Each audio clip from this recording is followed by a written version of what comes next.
Tendo sido, pois, justificados pela fé, temos paz com Deus por nosso Senhor Jesus Cristo, pelo qual também temos entrada pela fé a esta graça, na qual estamos firmes e nos gloriamos na esperança da glória de Deus.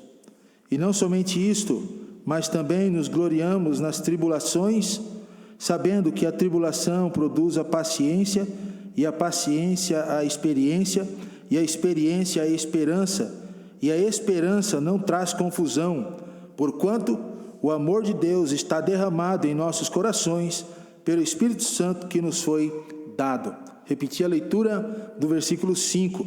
E a esperança não traz confusão, porquanto o amor de Deus está derramado em nossos corações pelo Espírito Santo que nos foi dado. Vamos orar. Senhor Deus, obrigado por tua palavra, abençoa a pregação nessa manhã, que venha de encontro aos nossos corações, que o teu Santo Espírito seja aquele que irá nos guiar, tanto na transmissão, quanto na compreensão da tua palavra. Essa é a nossa oração, em nome de Jesus, amém. Podemos assentar, irmãos. Eu tive no acampamento falando sobre esse tema da esperança. E eu preguei uma mensagem na sexta-feira lá, e eu decidi compartilhar essa mensagem com os irmãos. Mas na verdade, a mensagem que eu compartilhei lá na sexta, eu penso em dividi-la numa série de mensagens. E o que eu quero compartilhar com os irmãos hoje é uma parte da mensagem que eu compartilhei lá na sexta-feira, após ter lido estudado mais aquilo que o Senhor colocou em meu coração para trazer nessa manhã com os irmãos. Mas esse tema da esperança é um tema muito importante para as nossas vidas diárias, para a nossa vida de reflexão sobre o que nos espera no futuro, em que está baseada a nossa esperança, ou em quem está baseada a nossa esperança. Esperança sempre é algo bom para nós, sempre toma conta dos nossos corações de alguma forma.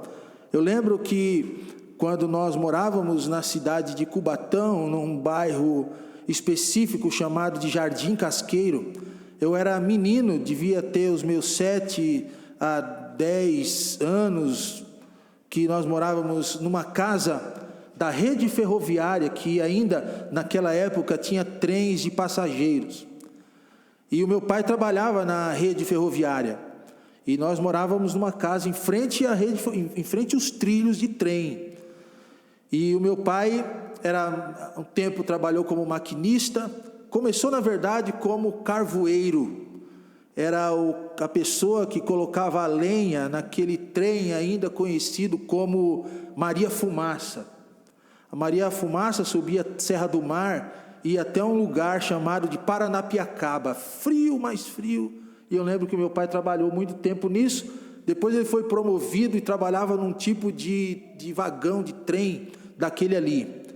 E eu lembro que nesta casa que nós morávamos, o meu pai sempre descia do trem, o trem parava como um táxi, um Uber para no lugar ali hoje, Uber, né? Para você descer, você pega o Uber, o cara para aqui na frente da igreja e você desce aqui na frente da igreja. Naquela época, o trem parava na frente da minha casa, meu pai descia do trem e já entrava em casa praticamente, porque a casa era literalmente na frente da linha de trem. E eu sabia o horário, os dias, o horário, porque às vezes meu pai virava, trabalhava 24 horas e folgava mais um tanto, virava os horários, e eu sabia os horários que ele iria descer do trem. E eu lembro que a casa era uma casa branca, bem antiga, bem grande, tinha aquelas janelas que ainda abria de forma vasculhante assim, sabe? Janelas grandes, altas. E eu lembro que eu subia num banco e ficava com o pescoço, com isso aqui, para cima da janela, olhando para lá longe, para ver se o trem do meu pai estava vindo e a esperança é que ele chegasse logo e eu pudesse dar um abraço no meu pai, e eu ficava agoniado, esperando meu pai chegar e descer do trem. Ô esperança boa, que esperança boa. Hoje eu não tenho mais meu pai, ele faleceu, mas aquela era a minha esperança. Sabe, irmãos, que esperança é um sentimento que você nutre no seu coração por alguém ou por algo, um desejo de que algo vai ser cumprido, ou por essa pessoa, ou por algum momento, algum evento que você está ali depositando as suas expectativas.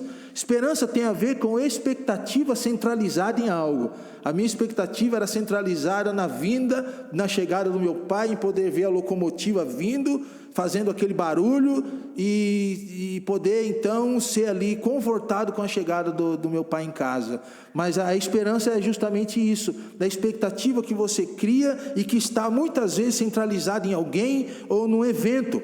Mas esperança também, irmãos, é um fundamento, concorda comigo? Um fundamento sólido, né? E Paulo fala dessa esperança em Coríntios também, no capítulo 3, versículo 8, porque ele diz assim: existem 3 coisas que permanecem: a fé, a esperança e o amor. Então a esperança é algo que tem um alicerce, e ela envolve também, irmãos, eventos específicos e futuros, quando nós pensamos na palavra de Deus.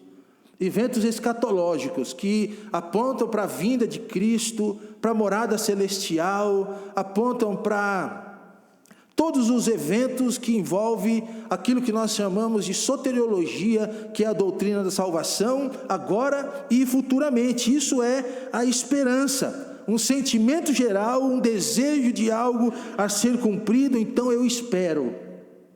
A esperança, irmãos, sempre está em nosso coração.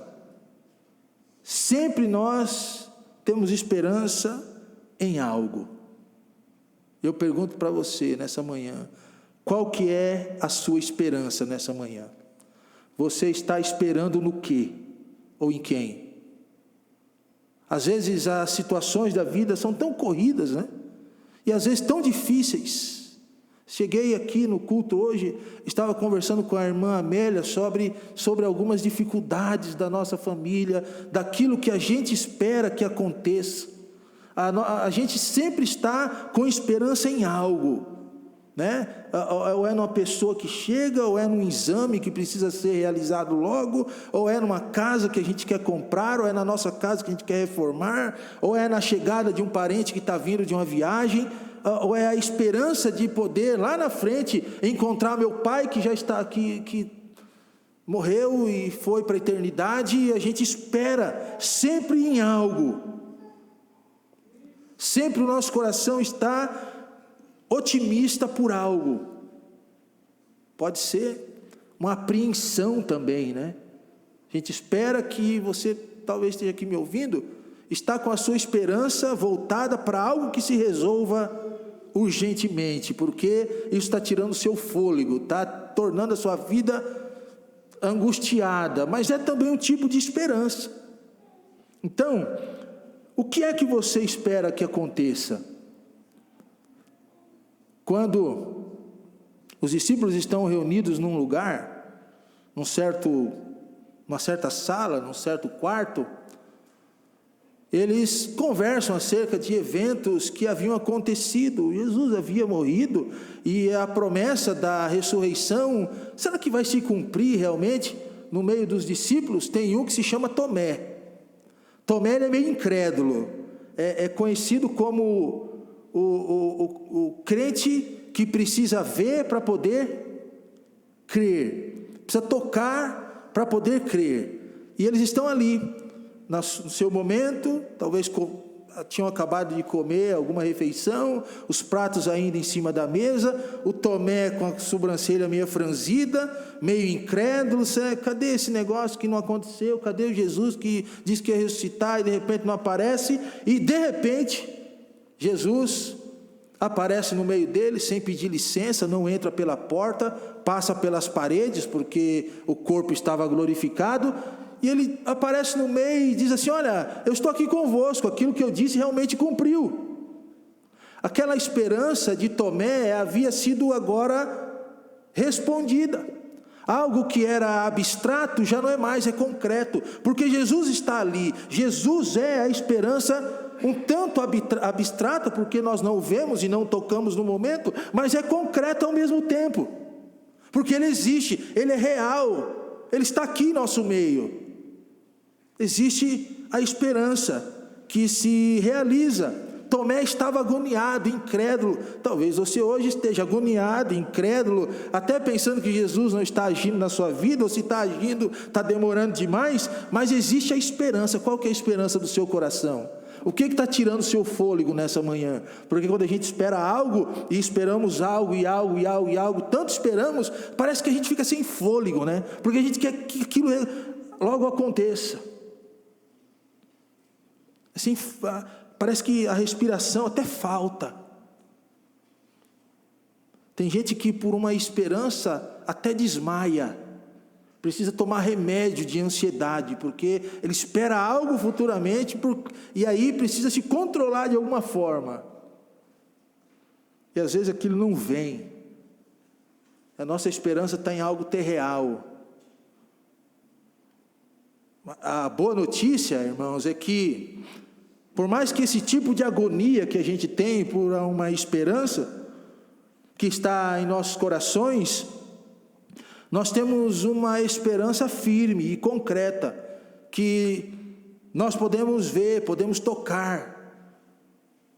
E a Bíblia fala dessa esperança para nós, que embora a gente não toque com a mão, mas a gente pode ver e tocar com o coração e com a mente, embora um tanto abstrata, mas ela é real para nós. E Paulo fala dessa esperança no capítulo 5, no versículo 5, quando ele diz assim: e a esperança não traz confusão, porque, ou porquanto, o amor de Deus é derramado em nossos corações. Então Paulo coloca aqui uma esperança que é verdadeira e que ela não envergonha. A esperança que é verdadeira, ela não envergonha. Tá, mas da onde vem, pastor, essa palavra envergonha? Não está no texto, tá? Porque a ideia de que e a esperança não traz confusão, a palavra confusão é não envergonha.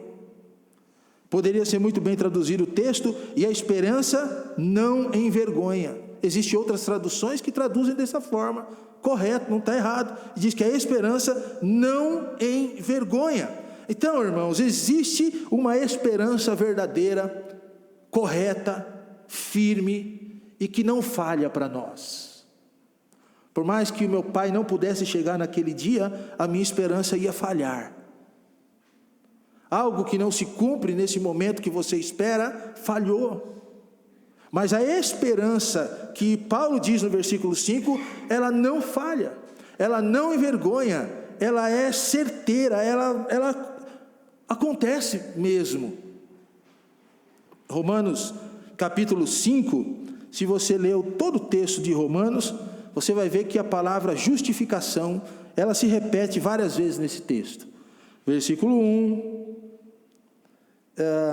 depois você vai lendo, você vai encontrar lá também no versículo 5, você vai encontrar a justificação nos versículos de 12 também em diante, com as suas vertentes, juízo, justificação, e isso nos ensina o quê? Que Paulo nesse texto, ele desenvolve esse assunto da justificação pela fé. Você vai encontrar a palavra justiça aqui nesse texto, justiça realizada em Deus. Então é lógico que o assunto aqui é justificação pela fé. E dentro da justificação, irmãos, ou dentro desse assunto da justificação pela fé, existem consequências que são reais para nós. Como, por exemplo, paz é uma consequência da justificação em Cristo. Então, se a pessoa entrega a sua vida para Cristo, ele tem paz na vida. Jesus disse isso: deixo-vos a paz, a minha paz vos dou. É consequência da vida em Cristo, da justificação em Cristo. Graça também é consequência da justificação. Aquele que é salvo em Cristo, justificado por Ele, tem graça. A graça de Deus, ela é derramada, ela é dada para essa pessoa que creu em Jesus como o seu único e suficiente Salvador. Misericórdia significa que Deus não nos dá aquilo que nós merecemos. E graça significa que é aquele favor que Deus nos faz. Então, pela misericórdia, Deus aplaca a sua justiça. E pela graça é o favor imerecido que Deus nos faz. Nós não merecemos, mas Ele nos faz. E isso acontece quando a pessoa entrega sua vida ao Senhor Jesus Cristo. Mas a outra consequência da justificação aqui nesse texto, qual que é, irmãos? Ele diz: a esperança não traz confusão. Por quê? Por que a esperança não traz confusão? E aí Paulo explica, porque o porquê aqui é uma explicação. Ele vai falar do porquê acontece. Porque o amor de Deus é derramado em nossos corações. Qual é o meio do amor de Deus ser derramado em nossos corações? Pelo, o que diz o texto? Espírito Santo que nos foi dado. Então, a esperança, irmãos, é uma consequência da justificação em Cristo. Então, se você foi justificado em Cristo, entregou sua vida para Ele, foi salvo por Ele, a esperança é real na sua vida. Que tipo de esperança? Embora a gente não vê, né, irmãos? Você vê a paz? Você não vê, né? Você não vê a graça. Você não vê a esperança. Talvez algo assim abstrato desse jeito, mas ele é concreto, porque elas existem, elas são reais em nosso coração. Agora, essa esperança que Paulo diz aqui no texto, ela pode ser falsa, e como está ali que eu coloquei naquele slide, ela pode ser verdadeira. Então, quando uma esperança é falsa e quando uma esperança é verdadeira? Ela é falsa quando ela é mundana, carnal e farisaica. Então, você pergunta, aonde que os homens estão no mundo hoje, ou os homens do mundo, ou que vivem no mundo, que não tem a Bíblia como a sua única regra de fé e prática, aonde que está a esperança dessas pessoas do mundo? No quê? Nos bens? Na sua própria vida? Em alguém? Num homem? Sei lá, mas é falsa. Mas essa esperança também, irmãos, ela pode ser mundana ou farisaica. Qual que é a esperança do fariseu? A esperança do fariseu é a vida vivida sob a lei. Então eu faço isso e sou justificado por isso. Eu oro em pé nas praças para todo mundo me escutar e mostrar que eu sei orar bem, para todo mundo me enxergar. É esperança falsa. Jesus chamou os fariseus que assim agem de sepulcros caiados, bonitos por fora e feios por dentro. Fariseu é assim, na sua frente ele é uma pessoa, quando você vira as costas ele é outra. A parábola do filho pródigo, que muitos pregam dizendo que o foco central da parábola é o pai que está de braços abertos, ou o filho que foi para o mundo, mas essa não é a verdade central da parábola do filho pródigo. A parábola do filho pródigo deveria ser trocado o nome, deveria ser a parábola do filho fariseu. Porque você olha no contexto, Jesus discorre sobre os fariseus. E aí ele chega então na parábola do filho que fica, e que viveu com o irmão todo o tempo da vida, dentro do mesmo lar e com o mesmo pai. Mas só que quando o filho vai para o mundo e quer voltar, ele é o primeiro a dizer assim: não recebe esse menino, ele pecou contra o Senhor. Mas estava na mesma casa, comendo no mesmo prato. E agora se faz totalmente diferente, porque o fariseu age assim. Esperança farisaica é falsa. Não existe justificação pelas obras. Não existe justificação porque nós somos melhores do que o outro. É falsa. A esperança é falsa quando é carnal, quando as pessoas estão buscando no mundo a satisfação para a sua alma. No crack, nas drogas, na bebida, na prostituição, na fornicação, nas festas mundanas. É falsa. Não possui alicerce. Embora sejam muito bem formatadas, como uma teia de aranha, mas a teia de aranha, você olha e diz assim: nossa, que bonito, tudo traçadinho, que trabalho que ela fez. Mas se vier um vento, leva embora. Ou se você tirar desconectar só uma teiazinha daquela que está presa na parede, cai o resto, desmorona. Agora, Paulo aqui fala de uma esperança verdadeira. Ele diz que existe uma esperança que não confunde, que não envergonha. E referências paralelas a esse texto, irmãos: Colossenses 1,15, Tito 1,2, 1 Tessalonicenses 2,19 e outros textos apontam para uma esperança que fala de vida eterna, que os salvos aguardam na pessoa de Jesus Cristo. Que esperança é essa? É tudo aquilo que envolve a vida eterna de uma pessoa. Não é só a morada no céu,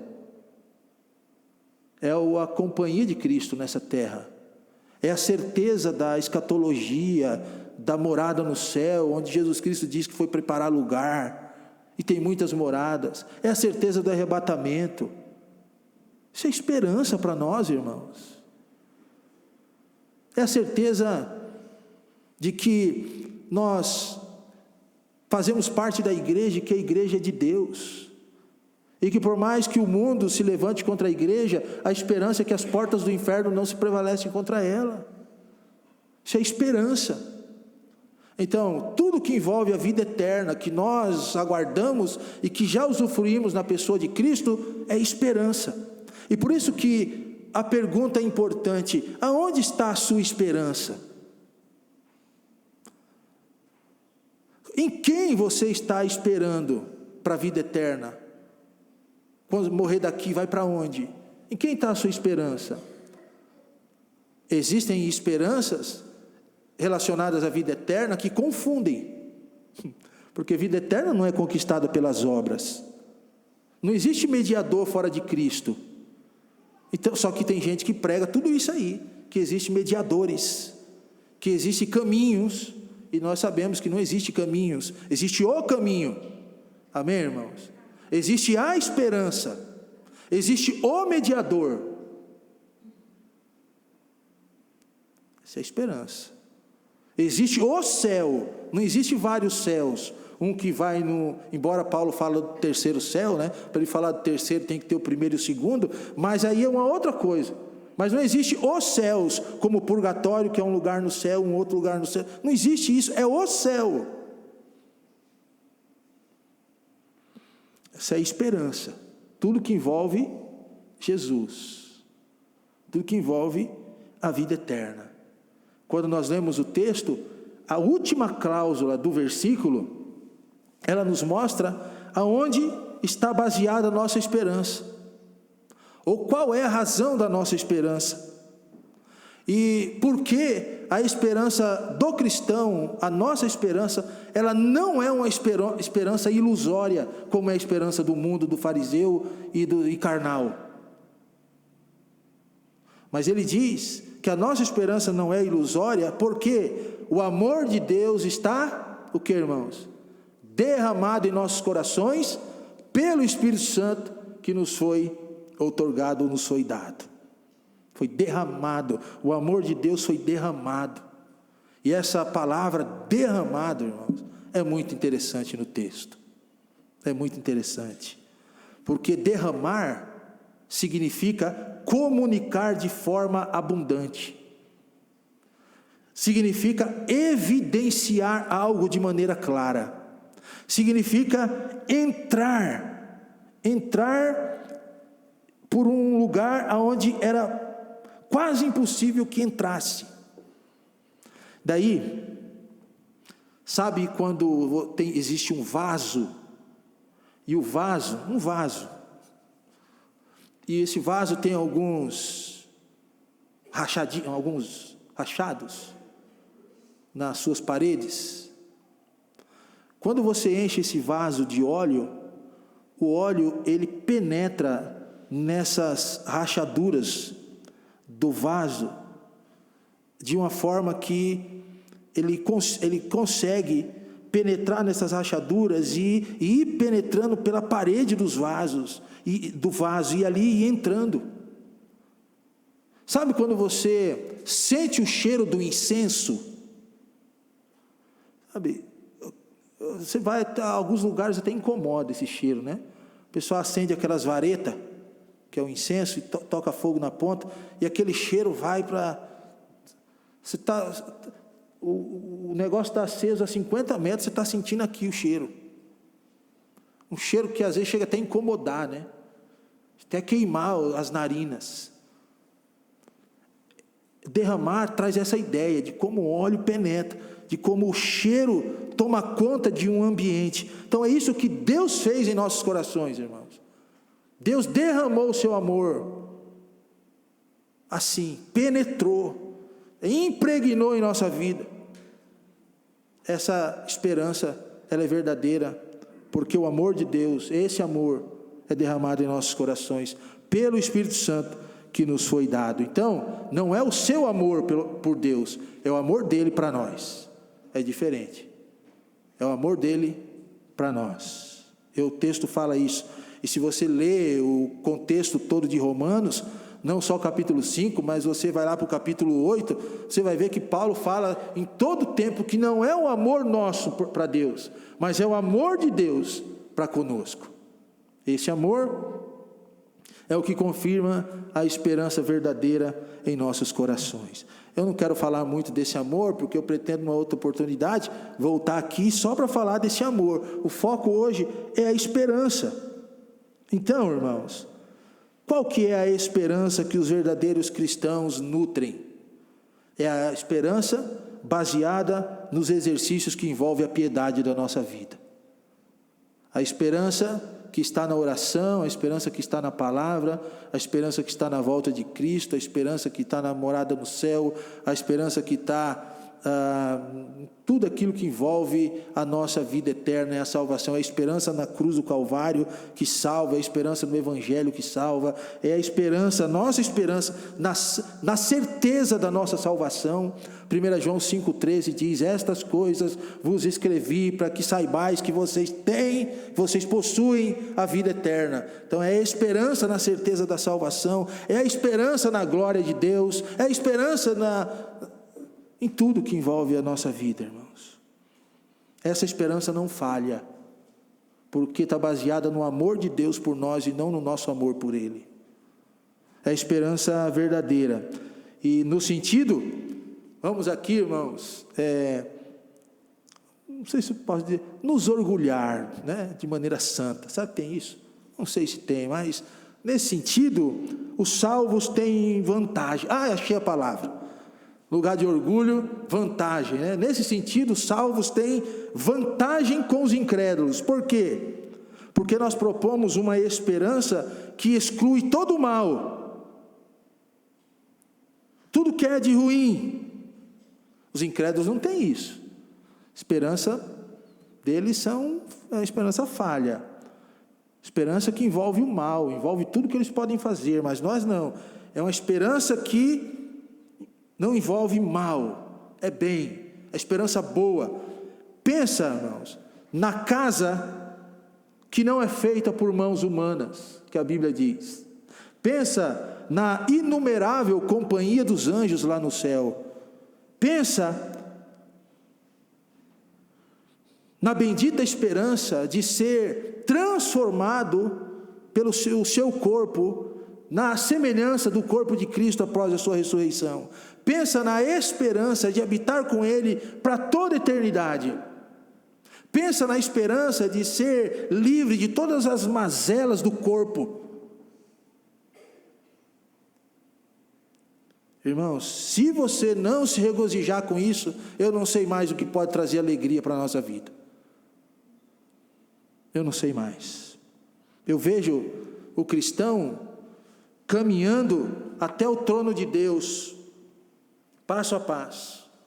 Eu sempre cito aquela música do Luiz de Carvalho, que eu gosto muito, que diz: a cada passo que eu dou na vida, é um degrau a mais que suba ao céu.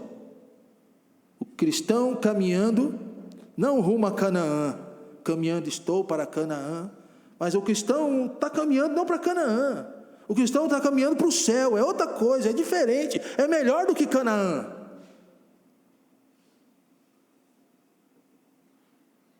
Mas eu penso no cristão caminhando para o céu e ao mesmo tempo que caminha, fazendo as perguntas: quem é que me condena? Ou quem é que morreu para me salvar? O que é que marca a minha vida para ir para a bendita esperança? É o sangue de Cristo, é a nossa esperança. Que garantia você tem de que o céu é o seu lar? Você que está aqui nessa manhã, qual é a garantia do céu para a sua vida? Se você partir daqui hoje, aonde está a sua esperança do céu? Vai para onde? Nós não. Com base na palavra de Deus, não é no que eu falo, mas é com base na palavra de Deus. Quem crê no Filho tem a vida eterna. O que porém não crê, sobre ele permanece a ilha de Deus. É com base na palavra que Deus enviou o seu Filho ao mundo, para que todo aquele que nele crê, não vá para o inferno, não morra, mas tenha a vida eterna. É com base no que Cristo disse, que as ovelhas que o Pai me dá, nenhuma eu deixo que se perca. É com base na palavra, nós podemos dizer que estamos caminhando para o céu, e que a nossa esperança ela é verdadeira. Na volta, na salvação, considere, irmãos, que a eternidade é o lar de todos. Algum tipo de eternidade a pessoa vai morar, vai estar, vai viver. Ou é a eternidade no inferno ou é a eternidade no céu. Para quem escapou da falsa esperança e tem a verdadeira esperança na vida, a eternidade é o céu. A eternidade é o céu. Agora, para aqueles que colocam a esperança em outras questões, em outras coisas, em outras pessoas, a eternidade é o inferno, a não ser que ela entregue a vida para Jesus. É a esperança que não confunde, que não envergonha. A pergunta que fazemos é: como ou em que detalhes essa esperança que está baseada no amor de Deus, e como esse amor, ele é derramado em nossos corações? Como que isso acontece? Como que Deus derrama? É assunto para uma outra mensagem. Mas a esperança não nos envergonha, porque o amor de Deus é derramado em nossos corações.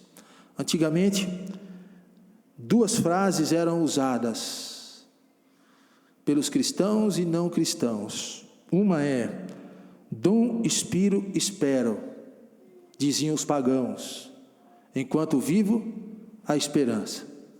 Para os cristãos, eles diziam, está errada a segunda, né? Falta um X ali, é dum expiro spero, que significa: quando morrer, também há esperança.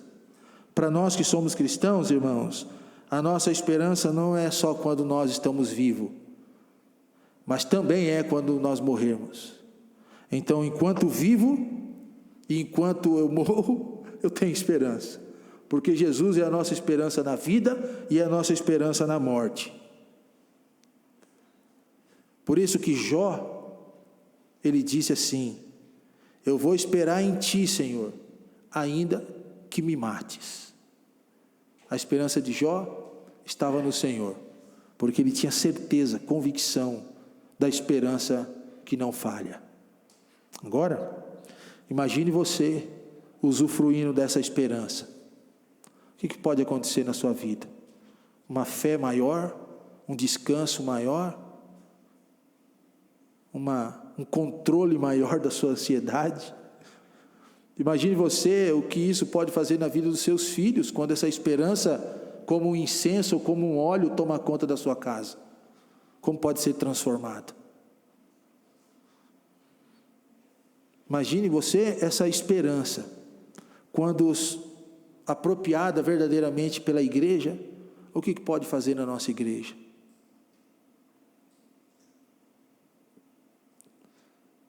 Eu acho que muitas bênçãos podem vir sobre nós. Comunhão, tranquilidade, nosso foco no lugar certo, na pessoa certa, motivação para poder continuar seguindo a vida cristã, porque a gente tem uma esperança que não falha, o alvo que é certo. Então imagine como a nossa mente e coração pode ser envolvido por essa esperança, que é Cristo, nosso Senhor, e tudo aquilo que envolve a nossa salvação. E eu espero que você que esteja aqui nessa manhã, tenha essa esperança no seu coração. Se não tiver, que possa entregar a sua vida para Jesus Cristo. Ele é a verdadeira esperança. Sem Jesus, não há esperança. Sem Jesus, há confusão. Entra tudo no seu coração e na sua mente, né? Mas com Jesus, a esperança é certa. Baixe sua cabeça, vamos orar.